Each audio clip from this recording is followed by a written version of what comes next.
This is the C.A.N. World Factbook, sorta like the CIA World Factbook, only with about 20% less wiretapping. In this segment, we will be analyzing the 24-hour beach party that is Brazil.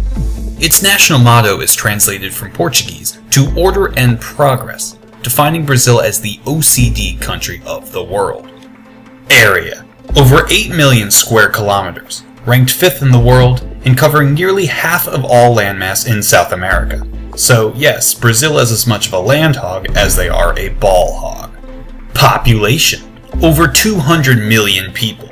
Granted, there may be hundreds unaccounted for who live in the vast Amazon rainforest and shoot arrows at planes as they fly by. Aw, how adorable. Countries it borders: everyone in South America except Ecuador and Chile. They kinda had to spat in high school about wearing the same prom dress, and now they passive-aggressively hide each other's posts on Facebook. It's really kind of sad. National heroes: Tiradentes, an 18th century revolutionary who sacrificed his life for the pursuit of Brazil's independence from Portugal, and Pelé, who sacrificed his foot for the pursuit of 3 World Cup titles. Guess whose poster hangs above more Brazilian young boys' beds? Favorite celebration: Carnival, a festival held annually before Lent and celebrated through huge parades, music, and whatever this is. Least favorite celebration: when Uncle Luis takes his shirt off whenever a goal is scored. My eyes!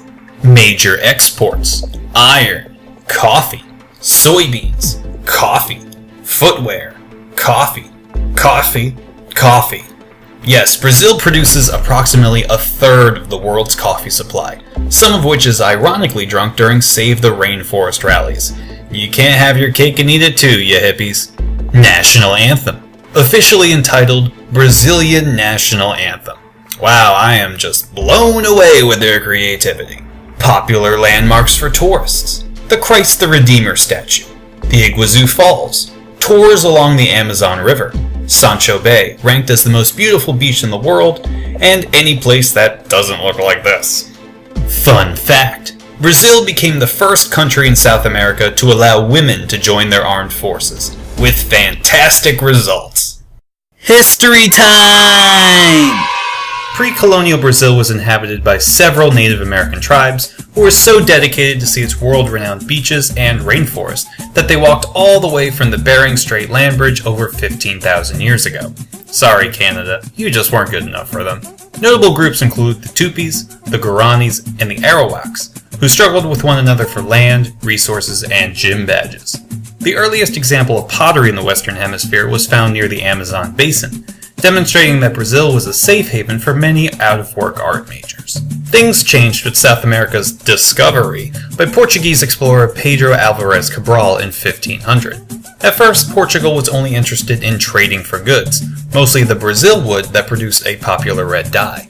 Believe it or not, it was actually the country that was named for the wood and not the other way around. It's a good thing Portugal didn't come farther north, or there might be a United States of sassafras. Soon the Portuguese decided that trading was nice, but mating was better, and so colonization began in the 1530s. Of course, in one of the classic oopsies in history, the natives started dying from the European diseases of which they had no immunity, causing many by the settlers whenever their wives inevitably passed away. Brazil turned out to be more than just trees and easily infectable people, though. Its climate was perfect for the production of sugarcane, which became a huge commodity in the transatlantic trade. Of course, the Portuguese people weren't going to break their backs over it, and the natives were too busy writhing in pain, so another transatlantic commodity in African slaves came over to do the work for them. Things only got worse when gold was discovered, demanding the need for even more slaves, and eventually the African population outstripped every other group in the colony, and yet they were still considered minorities. Some people just don't know math.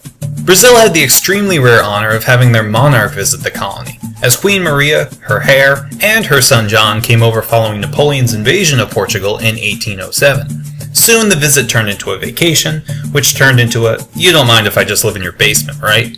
The Portuguese court remained in Brazil for 14 years, during which they established a much-needed infrastructure, governmental framework, and detested wearing creepy masks during your wedding. Ugh.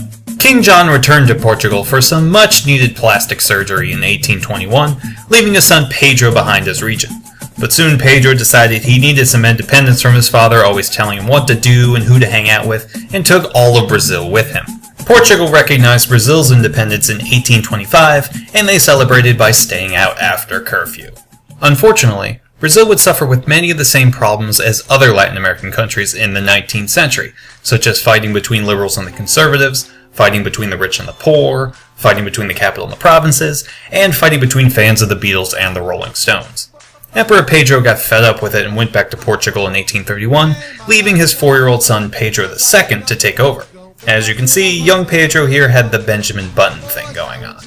He would spend 58 years on the throne, during which Brazil fought more with itself and its neighbors. My favorite war being a secessional dispute called the Ragamuffin War. I mean, what does that even mean, ragamuffin? Brazil also became the last country in the West to prohibit slavery, doing so in 1888. Hey, at least that was one thing they didn't need a civil war for, unlike some people. However, growing resentment for the monarchy, and the fact that the now 64-year-old Pedro II was a little creepy kid, led to his overthrow and the founding of the Republic of Brazil. If that hoped that would make life smoother, they had another thing coming. The nation seesawed between democracy and military rule, with Getúlio Vargas using the army to take over the government after he lost an election in 1830. What a little crybaby. During his 24 years in power, he ruled with an iron fist, censored the press, and ripped up the constitution that protected regional interest and people's rights. But hey, at least he led Brazil against the Nazis. That's a good thing, right? Right? Things actually got worse after Vargas' suicide in 1954, with left-wing communist rule, then a military takeover, then something called a mupocracy, then another military takeover, and then slowly back to democracy. It wasn't until the election of Lula da Silva in 2002 that Brazil finally made the transition to having a fully elected government, but that was really only because they mistook him for Santa Claus. Easy mistake. Despite all this negativity about Brazilian history, things are looking up for this South American behemoth. The economy is steadily improving, making it the 7th largest in the world, with most of the money it receives coming straight from the wallets of coffee-addicted college students. Brazil is also developing a reputation as one of the most tourist-friendly countries in the world, and yeah, I'd say these ladies are pretty friendly alright. Cities like Rio de Janeiro, Sao Paulo, and the capital Brasilia receive over 5 million visits by vacationers and businessmen alike, a number that is sure to explode with the World Cup in 2014, the Summer Olympics in 2016, and the International Log Chainsaw Carving Competition in 2018. Hey, it's a growing trend. All in all, Brazil has a bright future ahead of it, as long as you ignore the shantytowns. The Brazilian Tourism Bureau implores you to ignore the shantytowns. Thanks for watching this entry of the C.A.N. World Factbook, courtesy of the canned historian. If you like taking other nations of the world down a peg or two, check out my previous video on Australia, and subscribe for any future entries into the Factbook. Also, check out my other video histories, as well as my written histories on my blog. Go on, click them. Don't be a ragamuffin. Ragamuffin.